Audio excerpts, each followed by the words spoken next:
Hello, everyone, and welcome to the University of Hong Kong. I'm Jerry Postiglione, Emeritus Professor and Honorary Professor of Higher Education. This is the Consortium for Higher Education Research in Asia and directed by Professor Ji-Sun Jung, who is here today. We research universities.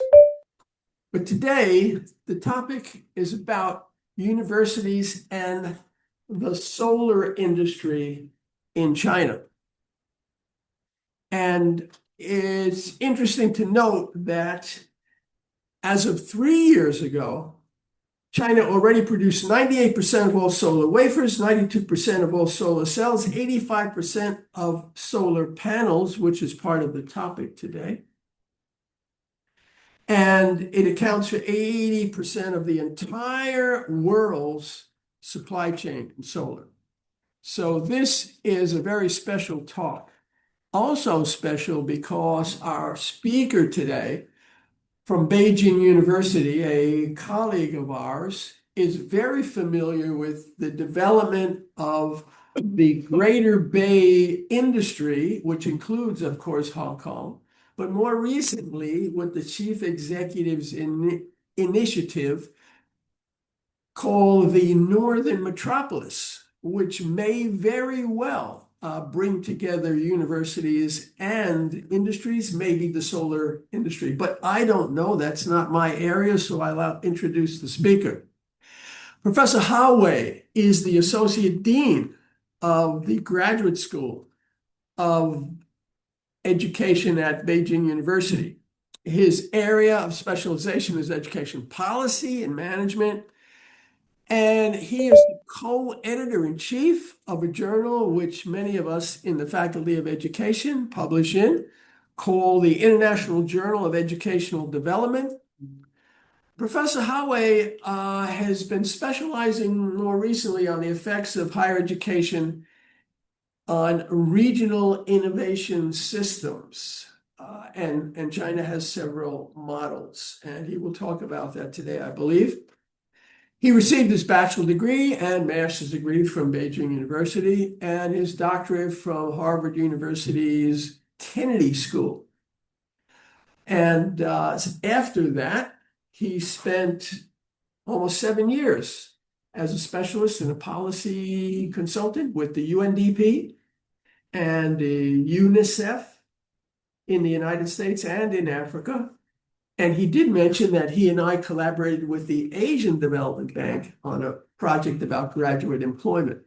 So I am very honored today to introduce him to those of you who are here face-to-face to hear his talk, and those of you who are online.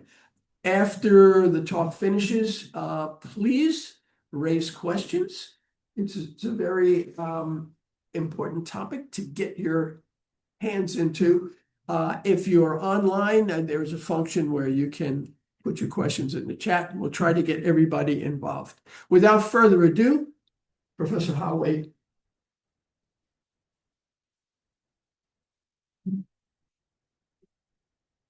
Thank you, Professor Postiglione, for your kind introduction, and thank you, Professor Horta and Jung, for the kind invitation, and the communication so far has been great. As Jerry mentioned, in the past 4 or 5 years, I have been really interested in the role of higher education in promoting local economic development. And this is a series of my studies on this topic.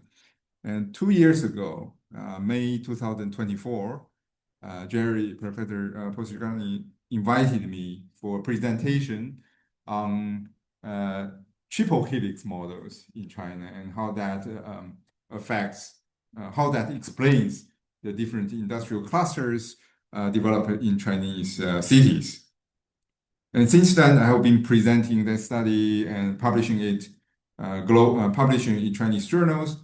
And I was also invited by Harvard Graduate School of Education for a 2-week visit, and I presented there. I got some feedback and say, oh, triple helix, you are missing out other elements, other components that are critical for regional innovation ecosystem. So now 2 years or 1.5 years later, I'm coming back and hopefully I'll add more to these complex issues, building regional innovation ecosystems. So using the solar panel industry as an example.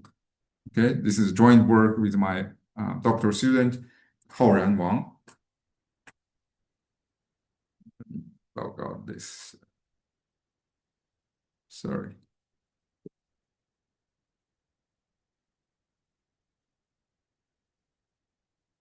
National innovation system, I think that has been a buzzword for quite some time. Since the 1980s, British scholar Freeman and Ludwin and others proposed this idea of national innovation systems, drawing on the Japanese post-World War II Japanese economic recovery, emphasizing the importance of collaboration and interaction between government, industrial players, as well as research institute and universities. The focus for national innovation system is on the big enterprises. I forgot the English name for that. The major enterprises.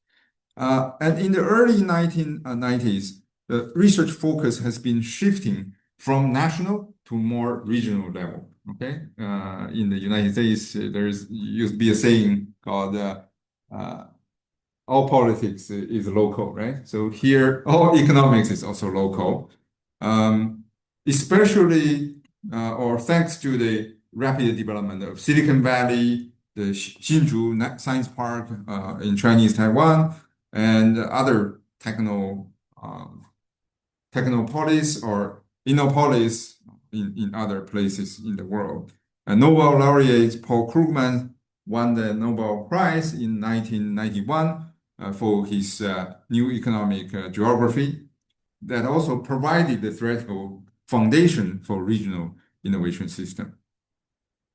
China is a latecomer in this regard, but since early 1990s, China has been prioritizing science and technology as the primary productive force and human talent as the foundation resources and innovation as the core driver for Chinese economy, while promoting coordinated place-based policies.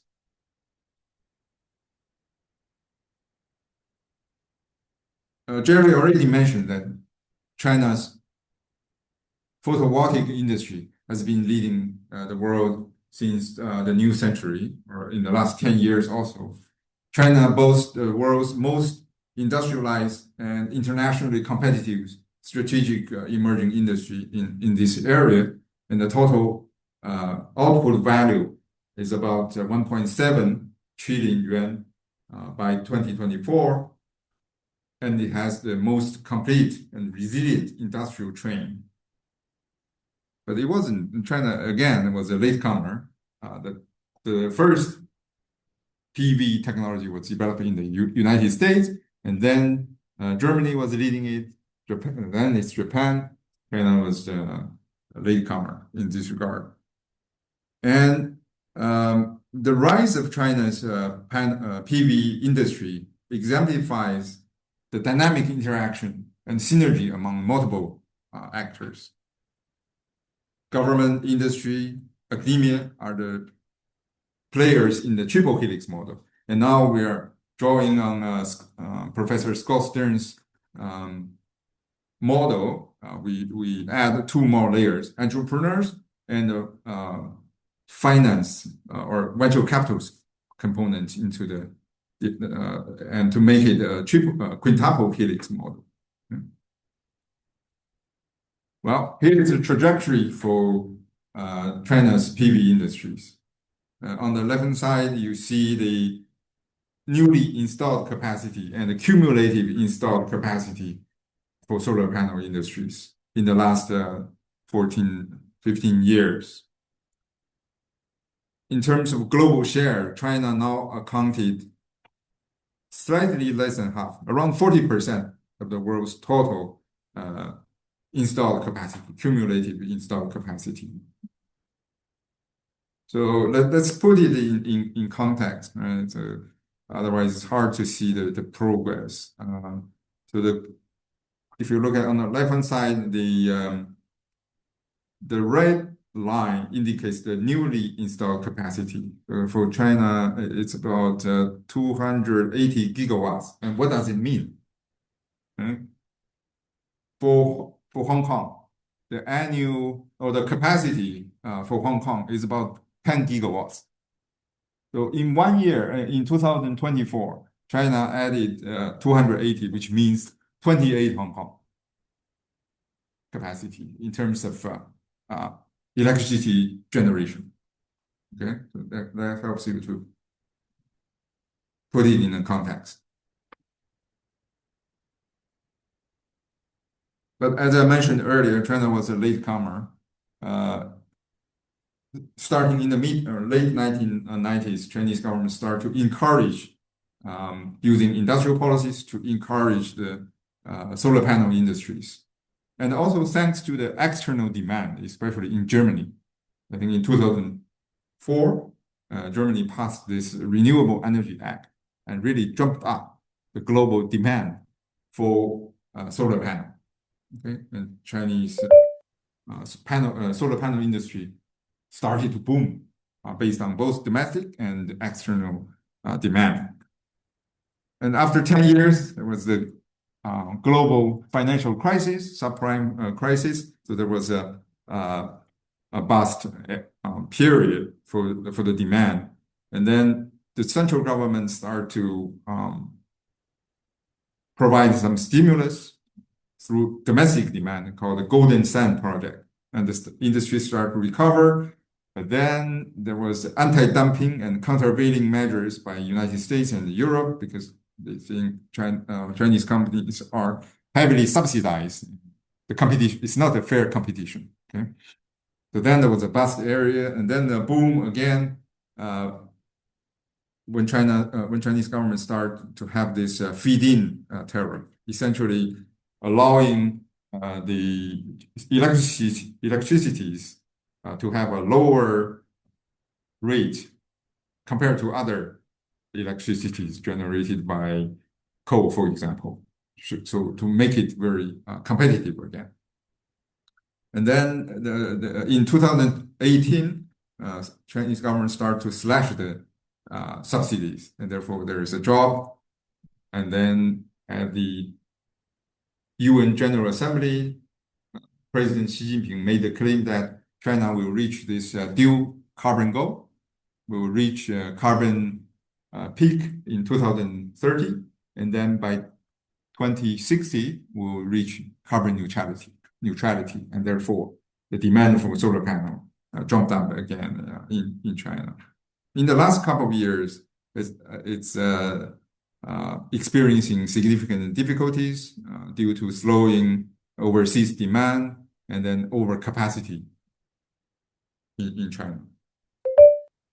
Again, China boasts the world's most competitive and comprehensive industrial chain in solar panel, all the way from upstream raw materials to the midstream solar cells and the solar modules, all the way to inverters and the power generation. Okay, and those are the leading enterprises in the various areas. The stock market has been pretty good in the last half a year, but don't quote me on this, and don't invest based on this PPT presentation. And this particular company, I was going to invest this one, Time Grow, you know. And I on the high-speed train, I said to an engineer, and he looked at my PPT and he started to chat about me. He said, "Oh, the company is not actually doing very good, so don't invest." And then 2 months later, the stock price doubled. I invested in other companies, but not this one. Okay, so Chinese government, central government has set up the overall industrial policy directions, and local government really takes the takes on the role of encouraging local industrial clusters in China. And you can see it's clustered around Hebei, Beijing, Tianjin, and then Jiangsu provinces. There are about 40 industrial parks for the solar panel industries in China. That's a very typical example of Chinese industrial policies. So in this paper, we're trying to understand what are the typical pathways of quintuple helix regional innovation systems in the context of Chinese PV industries, and how do this quintuple helix model helps to explain the development and the transformation of the panel industry in China across different cities. Okay, let's have a quick review of the triple helix model. In mid-1990s, Professor Eskowitz and Leidensdorf started this model. Okay, compared to national innovation system, their emphasis is actually on university. The university's role in spearheading local innovation. Okay, and they provide the different categories or models. The laissez-faire model in UK and the US, where government, universities, and industries work and put each other at arm's length, meaning that they have loose interaction with each other. The statist model, meaning that the government is really in the driver's seat. It dominates both the economic and the industrial sector, and they set the target for everything. Okay? And the balanced model is the ideal situation whereby government, university, and the industrial sectors not only play their own role, but they break the boundaries and play the roles of the others, okay? Like in Silicon Valley. But that model is quite abstract. It doesn't answer the question, how can you go, for example, how can you go from the laissez-faire model to a balanced triple helix model? Okay? Jerry mentioned that we collaborated on ADB project looking at university graduate employment in China. And due to the success, thanks to Jerry's help, due to that success, we were invited by ADB to their headquarters in 2016. And I was asked a question by an ADB official. He asked us, okay, you talk about university industry linkage, but in my country, we don't have industry, right? So where can we start the university industry linkage? I didn't have a good answer for that actually back then. I didn't know how I get by. And now after studying this issue in the past couple of years, we further developed the triple helix model into 7 different states. Okay, I think 2 years ago I talked about this. You have single helix, 3 single helix, and the first one only the government is interested in developing this local economy, and they have some idea where it wants to go, but neither the university or the industrial players are present or are interested in. Okay, or you have an example. You only have universities. That's why we call it brain drain, because when there are no players to tango, okay, you better leave the party, right? So this is called brain drain. The university is ready to leave the city. Or you have a case where the industrial sector are already booming, but they lack universities or good research institute, and government doesn't care either. Okay? So we call it industry alone. Or you have 3. We also developed 3 double helix model. And the first one is the government and the universities are working together, producing research, but there's no investors, foreign or domestic, in this sector. Or you have a case, industries are actively working with the university, but the government are not interested in or have no clue how to further develop this sector. Okay? That's why we call it laissez-faire. Or you could have a case the government and the industry are pretty much working together, but they don't have good universities, right? Like Shenzhen would be a good example of that in the beginning. Oh, actually, we have three case studies. So the first one is Wuhan. Well, I should say the first one is Zhongguancun in early 1980s.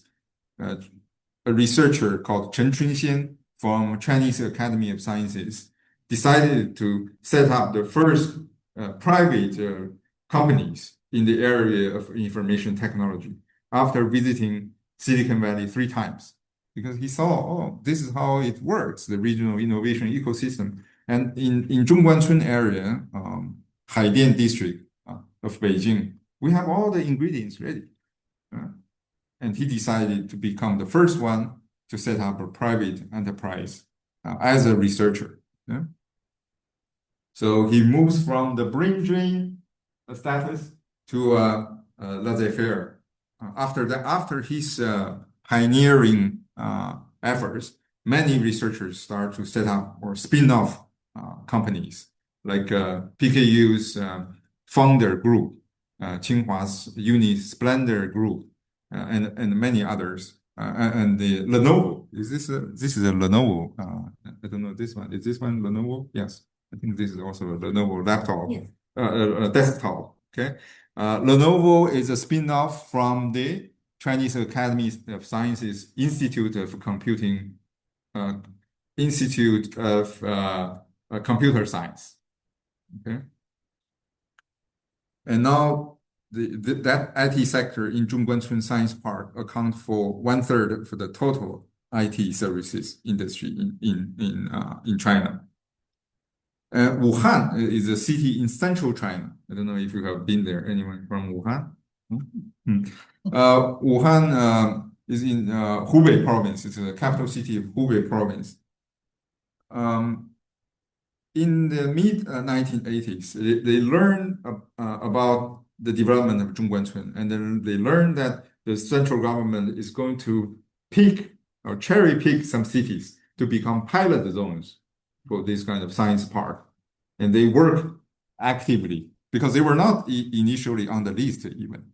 And they made efforts. They send the officials to Beijing to lobby. You know, we don't have formal lobbyists in China, but they really lobby through personal networks, through official networks, so that the Wuhan optic valley, Wuhan optic industrial park become one of the pilot zones at the national level in 1988.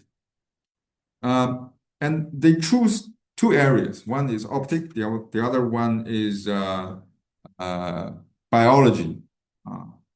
They picked this area, especially the optics was really successful because they have pre-existing higher education resources, like Huazhong University of Science and Technology, Wuhan Telecommunication Research Institute, and Wuhan University. So they really energize the pre-existing higher education resources and spin-off companies in the optic fiber industry. And now Wuhan Optic Valley accounted for 1/2 of the total optic fiber industry in China.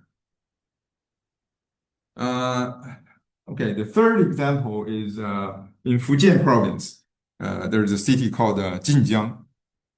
They started on a different route.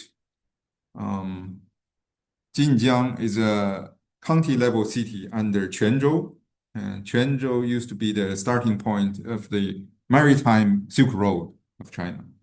So they have actually, Quanzhou has a lot of people in Hong Kong or let's call it diaspora or ethnic Chinese, living not only in Hong Kong, but also in Southeast Asia. So right after the reform in the late 70s in China, many diasporas start to invest back in their hometown, like Jinjiang. And the initial industry they started is footwear, clothing. apparel industries, and many household names like Qipi Lang, like the footwear, Anta. Anta just bought 30% of the shares of Puma. I think last week or last month. Puma.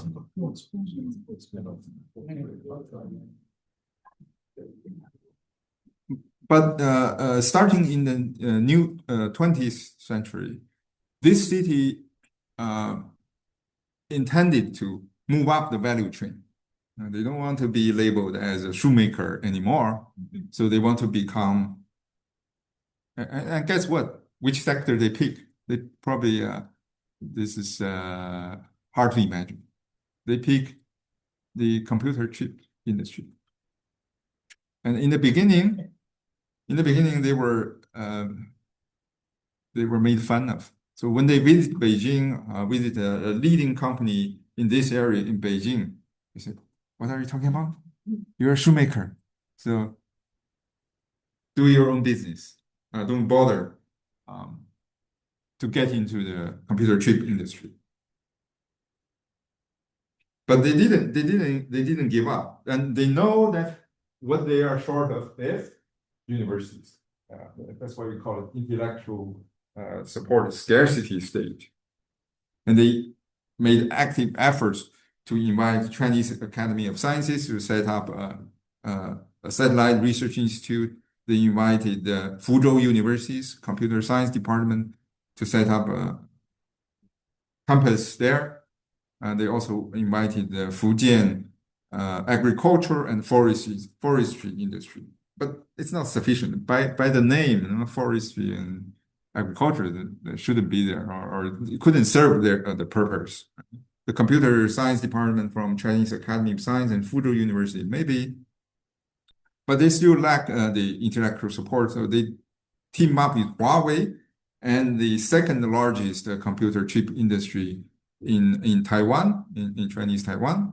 But they got into trouble because that company also used some US patent. The first Trump administration sued them in 2018, and that lawsuit lingered on, and they only won the lawsuit in April 2024. So 6 years of time has been wasted, and that's why this arrow is in dotted form, meaning that they haven't completed the triple helix or haven't reached the balanced triple helix stage. So these are examples. There are some successes, but not all the cities have been successful transitioning into a triple helix model. Okay? So again, this is very straightforward, very interesting model. But when I presented it at Harvard and MIT, Professor Scott Stern told me, "This is interesting, and you should publish this not only in Chinese, but also in English. However, here is my advice. You should add 2 players in your model, which is risk capital and entrepreneurs." And in his model, he also further developed this and called this analytical framework called 3S framework: stakeholders, system, and strategy. Meaning that once you have your 5 stakeholders, you can analyze your regional innovation system and assess it, what is still lacking. And then based on your local context, you should develop a strategy to further upgrade your innovation system. It sounds very nice, no? But how exactly you are going to do it and how it actually plays out in actual context. And this is where this study comes in.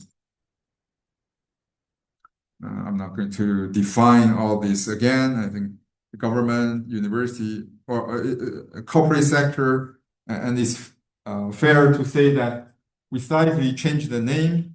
Instead of entrepreneurship, we call it startups. And then the corporate sector means that the incumbent enterprises with long history in the industrial sector already.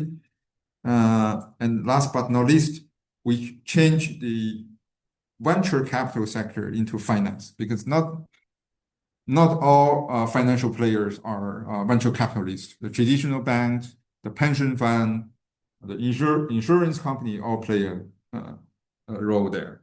Yeah? So I'm not going going through all this, but let's move into the 5 case studies Yeah, here. and Yes. here's the assumption Mm. that this is all public, there's no public-private. Although the investment part, investment, I assume, could be public and private investment, where the Exactly. universities in this quintuple helix Yeah.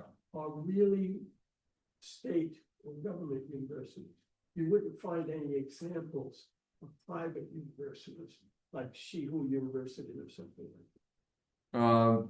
Well, the private research universities are a more recent phenomenon, right? Xihu University and Fuyao Keji University and Dongfang Ligong University, and what else?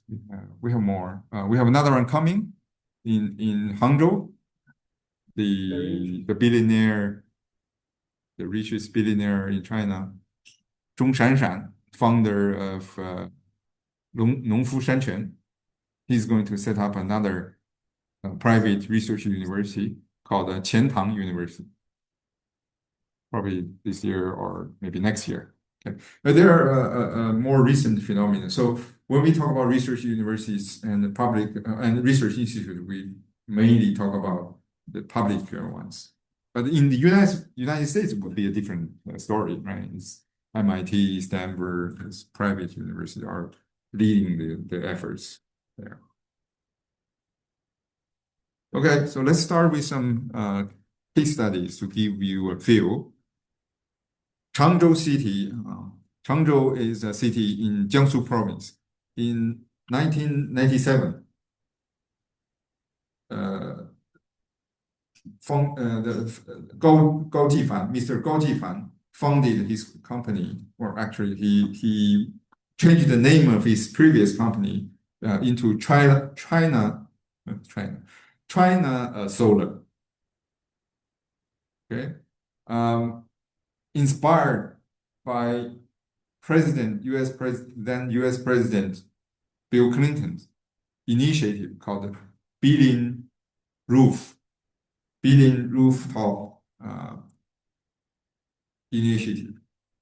In 1997, Clinton said, we're going to make or install solar panels in 1 million houses in the United States in 10 years' time.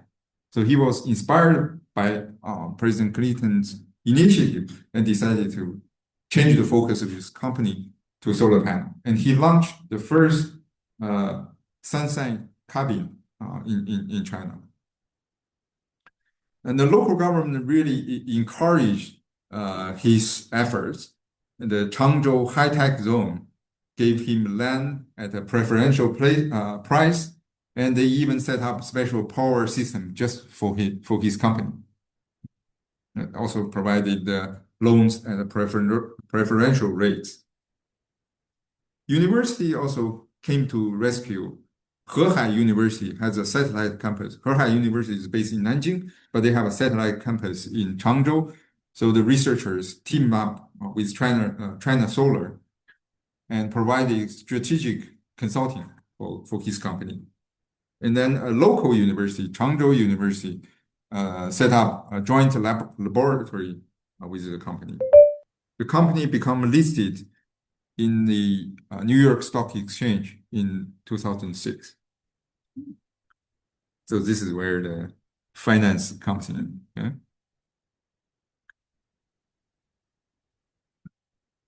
And in the second 10 years of the company, the government have upgraded their support to the company. They set up a solar panel industrial park, attracting over 40 enterprises in the supply chain. Okay, and by 2013, 150 PV firms are present already in the industrial park.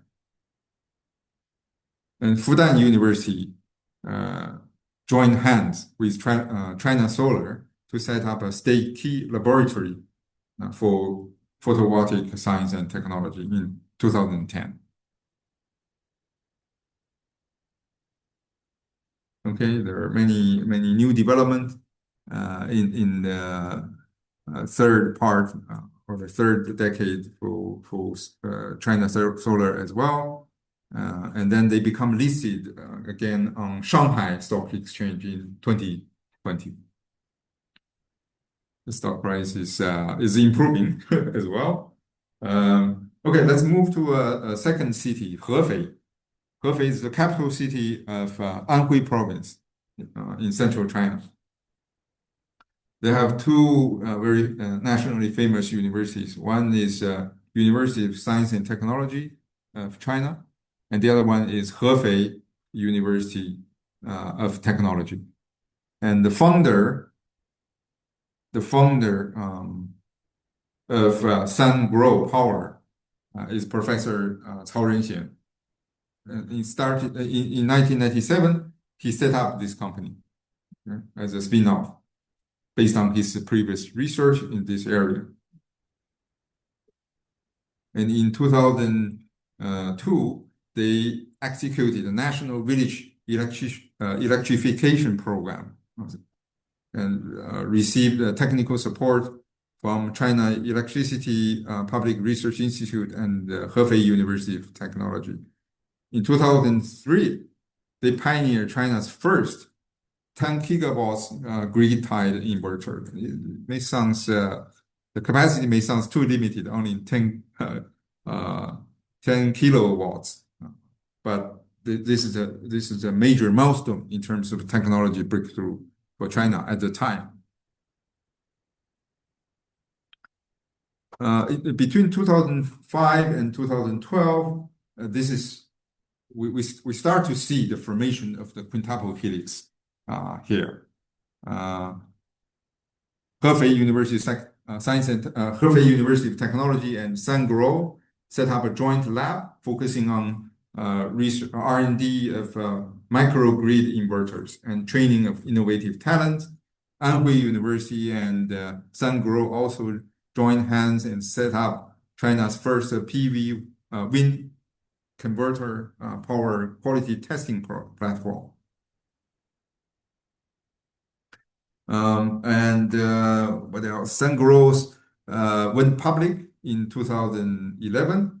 This is a company I talk about. Stock price doubled in 6 months last year. Okay, they are really now the leading actor in the inverter industry. What else? Okay, so in the last 10 years,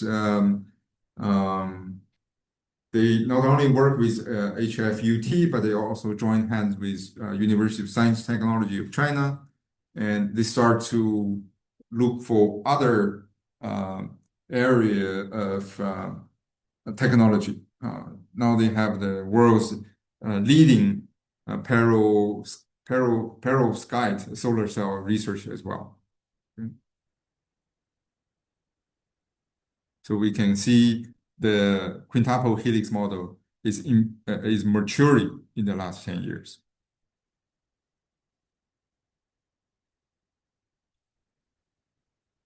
The city of Xi'an, you probably heard about the first emperor's terracotta warrior and all that. It used to be a capital city of China for many years. The leading company there is called Longji, named after the president of Lanzhou University and also a former president of Peking University. And this year actually celebrated his 120th anniversary. And PKU even has an exhibition about his life in our museum, university museum. So he was a professor in the chemistry department and then became the president of Peking University, and he was transferred to Lanzhou University And he was like the founding, not the founding father, but it's sort of that figure, right? Really transformed Lanzhou University into a national research university. So the alumni, the founders of this company called Longji, named the company after him to honor him, to honor his legacy at Lanzhou University. Even though the company is not based in the city of Lanzhou, it's based in Xi'an.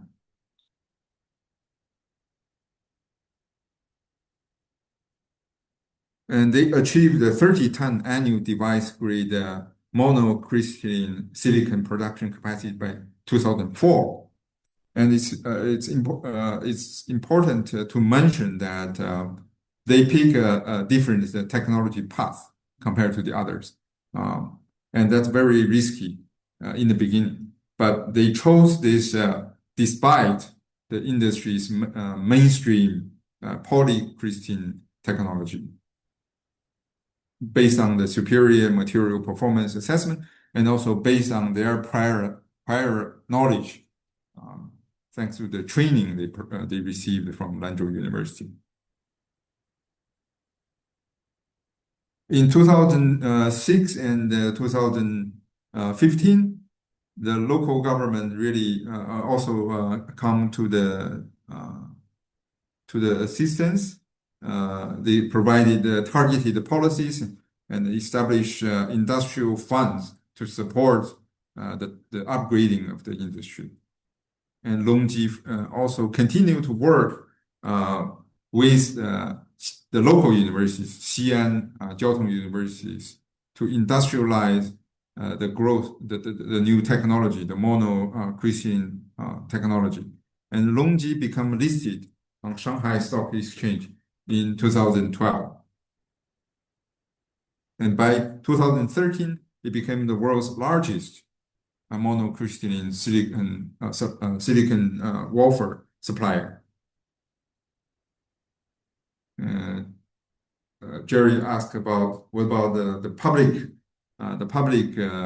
finance. I think the government also provided some loans to support the local firms. Longji invested in between 2016 and 2023. Longji, the leading company in Xi'an, also invested 22 billion to build a world leading high efficiency industrial cluster in Xi'an. And they adopted an open sharing strategy for their core technology. This is very rare because private company want to keep their technology as a secret, right? But Longji choose to go the other way. And on the university side, Xi'an Jiaotong University and Longji jointly developed a building integrated PV technology and a green building demonstration project in 2019. The Xixian new area, which is again a special economic zone in Xi'an, between Xi'an and Xianyang, two cities, established an industrial park for the photovoltaic industry and creating a regional innovation consortium. And the Xi'an High Tech Venture Capital and Chinese Academy of Science commercialized academic innovations in this area or in this period. Okay, let's move to the city of Wuxi. It's another city of in Jiangsu province. The leading company for Wuxi is called Santec or Shangde.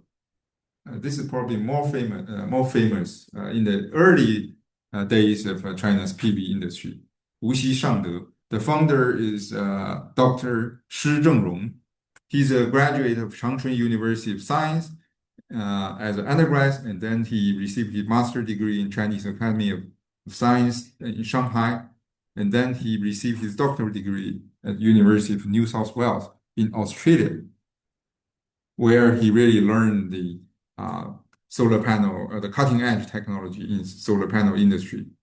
And he started to look for opportunities back in China in late 90s and early 2000.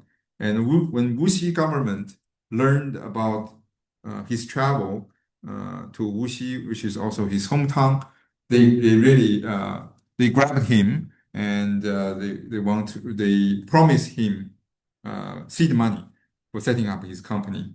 The government doesn't have the money at the time, so they mobilized 6 local firms to provide 60 million US dollars for his company.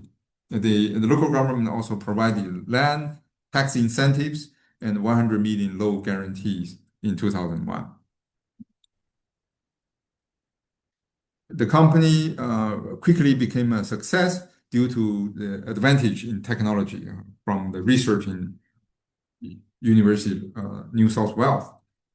So they raised, Suntech become the first listed company in the United States in solar panel industries from China. They raised about 400 million USD in 2005. And this company quickly become the West Point. They become the West Point in solar panel industries. At the time, if you work for this company for like a couple of months, then the headhunters would poach you with double or triple salaries. Okay.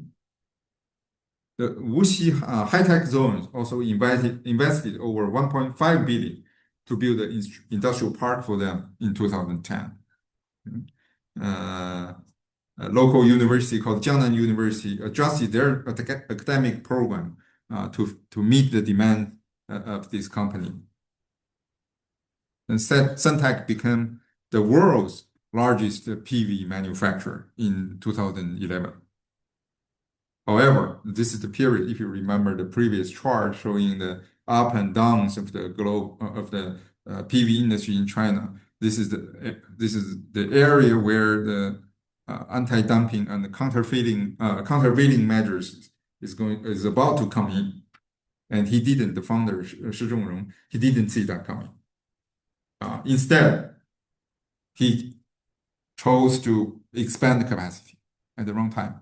And then when the countervailing measures came in, demand really took a nosedive, and he was exposed financially. So his company bankrupted in 2012 or 2013. In the last 10 years, Wuxi has been trying to revive the solar industry, but with limited success. Okay. Last but not least, we have the city of Xinyu from Jiangxi province. I think that's the closest to Hong Kong, Jiangxi, right? Out of these 5 cases. Xinyu city is a latecomer in this regard, but they went all in 2005. The slogan for the local government is like this: we are going to provide nanny-like services, babysitting services for this company called, what's it called again? The LDK. I forgot the full name. They bankrupted later. LDK Solar. They offered all kinds of incentives, tax rewards, rent-free, and so the company quickly grew from a startup company to a mature enterprise under this relentless policy support. They also team up with local universities. So Nanchang University, university in the city, neighboring city, even founded a PV college, photovoltaic college. This is probably the first college, such a college in China. Yes, Gerard. Photovoltaic is another name for the solar panel. Yeah.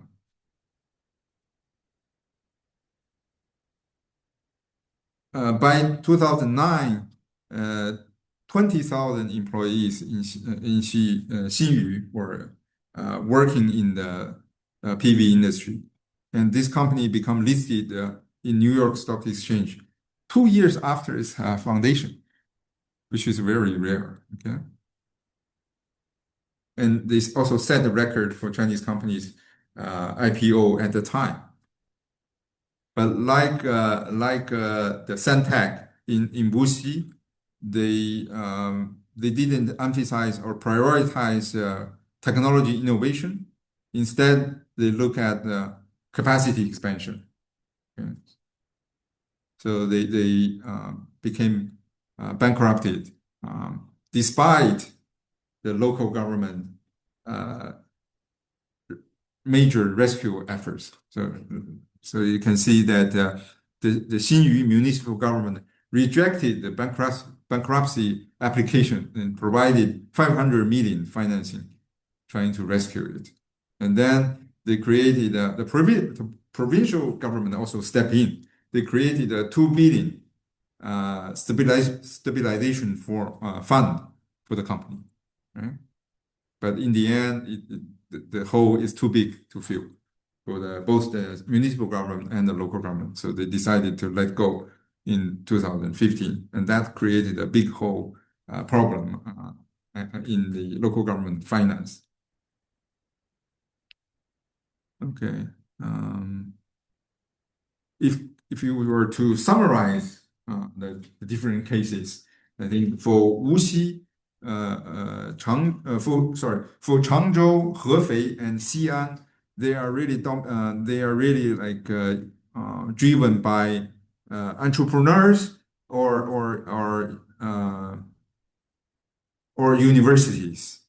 Whereas Hefei and Xi'an are really driven by universities. And Changzhou, the development for Changzhou's PV industry is driven by entrepreneurs. And for Wuxi, it started with university, but later on, they didn't move up the value chain in terms of their technology. And Xinyu is more government-led. That shows really the weakness in the medium term for that industry. Okay. So to conclude, university really need to play a role in the quintuple helix model. In the case of Changzhou, Hefei, and Xi'an, collaboration deepened from also loose contact to substantive platform in terms of joint laboratories, engineering centers, special schools or majors for the PV industry. And the knowledge or technology continue to be transferred from the universities to the private sector. And that's also scaled up with government support and the help of the finance industry. In the case of Wuxi, universities spillovers initially drove entrepreneurship, but then collaboration weakened as firm prioritized expansion over technology innovation. In Xinyu, the over-reliance on policy support led to a complete collapse of the industry. Okay, so what's in it for Hong Kong? As Jerry alluded to, I have been interested in the latest development of Northern Metropolis initiative in Hong Kong. And as you can see, the Hong Kong SAR government outlined 4 major industrial clusters for the Northern Metropolis.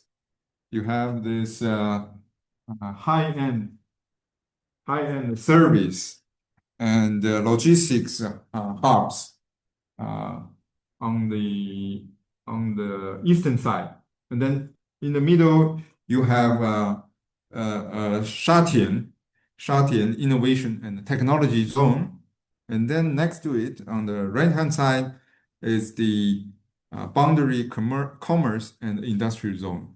On the far eastern side, it's blue and green recreation tourism and conservation circle. Okay, so since we're talking about technology innovation and innovation ecosystem, we are more interested in this area of Shatian science and technology zone, or called as Santin Technopoly. I think the government just released the latest outlines of this area, and you can see they want to develop life and health industry, AI, robotics, electronics, and advanced industries. I don't know what they mean by advanced industries, but this is a similar idea, right? They want to cultivate regional innovation system. Okay, so what's the role of a university? Okay, so this is a map of Hong Kong, and with the existing public research universities, and you find some green dots, right? The green dots on the top.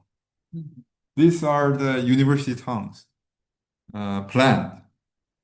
Okay, and New Tanwei, the green dot in the middle here is part of Shatian. Okay? At the conclusion of the conceptual outline of the development plan for Satin Technopoly goes like this. Okay?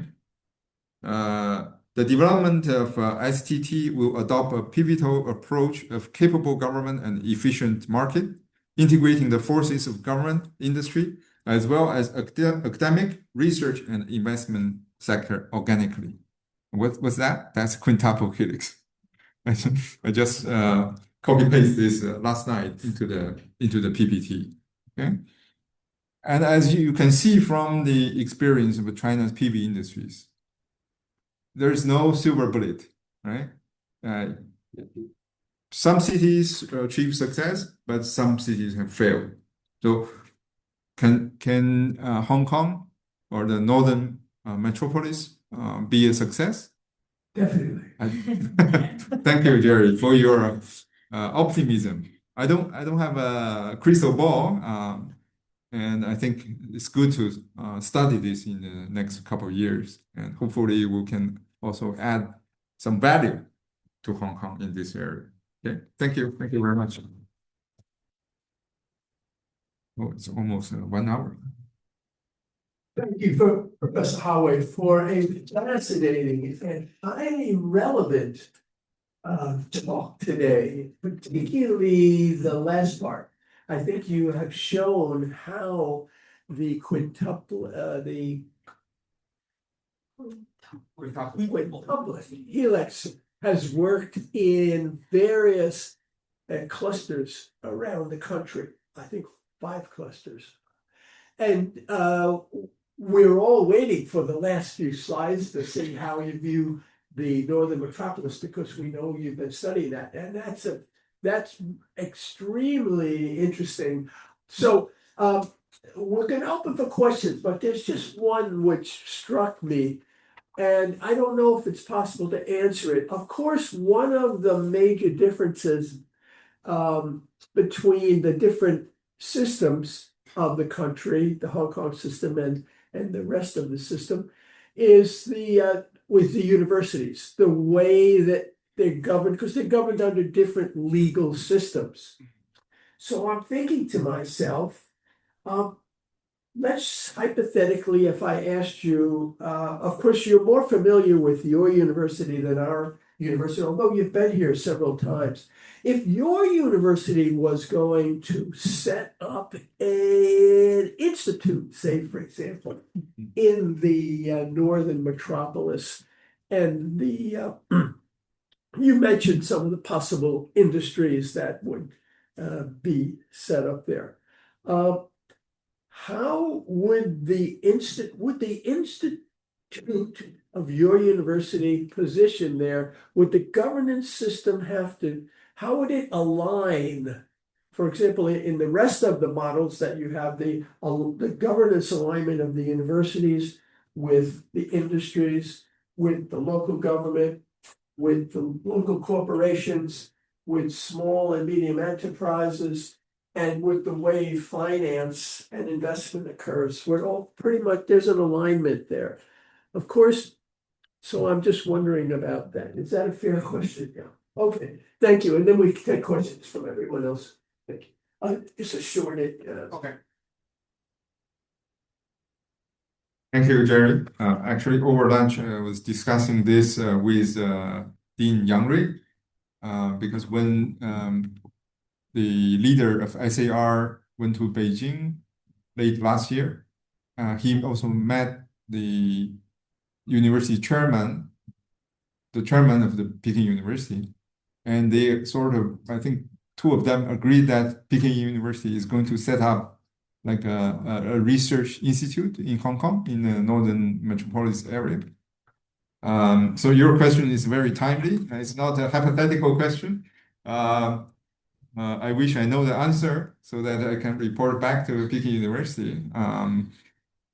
Although that's not part of the purpose for this trip, right? But in order to answer your question, I think there are many examples already. I think Zhongshan University has a research institute here already for a couple of years, and they even approached a very famous mathematician from the United States, Zhang Yitang. It's probably the brightest mind right now for mathematical research here in Hong Kong. And China has about 10 international campuses from international universities. So they have faced the problem the other way around. They have to fit in with the mainland China context. And then when Chinese universities set up either campuses or research institutes, they have to fit in the local context. So they have to look at the legal structure, the labor practice, and I'm sure it's going to be a challenge, but bit by bit, I think they will find their way. yeah, a good example would be Tsinghua University in Seattle, I guess. Yeah.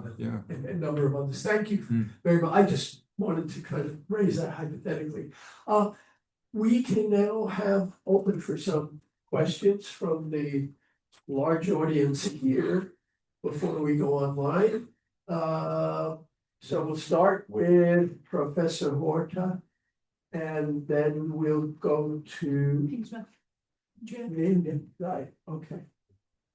Thank you. A very nice presentation as always. Well, I need to speak with this. Oh, okay.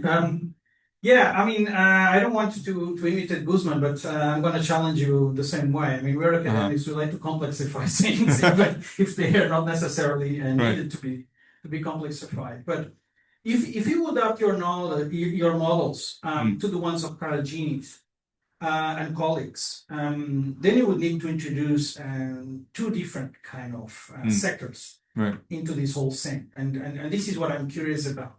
We're talking about PV industry, so very strong connection with the environmental sector and concerns. But I would like to know in what way these cases contributed or driven by the need for improving the environment or metrics like the ones that you've mentioned that the Chinese government is aiming at. So this is on the one hand. On the other hand, the issue of the civil society and the media. I mean, in what way the media and civil society really helped these companies to attain success or not, right? And what was the risk involved? For example, in the very last case, you mentioned that that Sun something company, I forgot the name. The government poured a ton of money into it. They end up with a financial hole. But at